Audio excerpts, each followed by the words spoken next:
शेषाद्रिवासं शरदिन्दुहासं शृङ्गारमूर्तिं शुभदानकीर्तिं श्रीश्रीनिवासं शिवदेवसेव्यं श्रीवेङ्कटेशं शिरसा नमामि।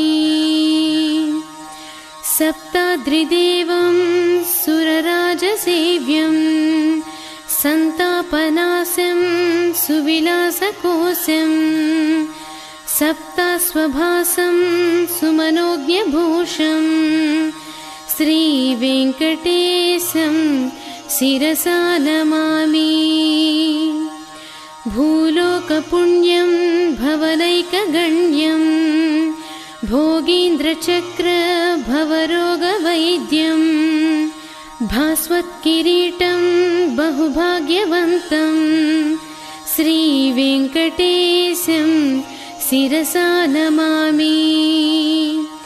लोकान्तरङ्गं लयकारमित्रं लक्ष्मीकळत्रं ललिताब्जनेत्रं श्रीविष्णुदेवं सुजनैकगम्यं श्रीवेङ्कटेशं शिरसा नमामि। वीराधिवीरं विमगादिरूढं वेदान्तवैद्यं विबुधासिवन्द्यं वागीशमूलं वरपुष्पमालिं श्रीवेङ्कटेशं शिरसा नमामि। सङ्ग्रामभीमं सुजनाभिरामं सङ्कल्पपूरं समताप्रचारं सर्वत्र संस्थं सकलागमस्तं श्रीवेङ्कटेशं शिरसा नमामि।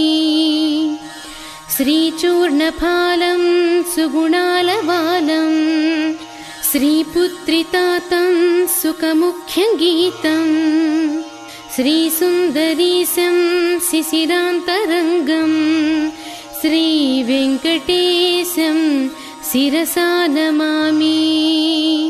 सम्मोहदूरं सुसुखशिरसारं दाक्षिण्यभावं दरहासशोभं राजाधिराजं रमया विहारं श्रीवेङ्कटेशं शिरसा नमामि। विद्यारण्ययतीशौना विश्वगुरुयशस्विना श्रीवेङ्कटेश्वरम्याष्ट कमरं परिकीर्तितं श्रीवेङ्कटेशस्य दयापरस्य स्तोत्रं च दिव्यं सुजनाळिभाव्यं संसारतारं सुशुभालवालं पठन्तु नित्यं विबुधाश्च सत्यम्।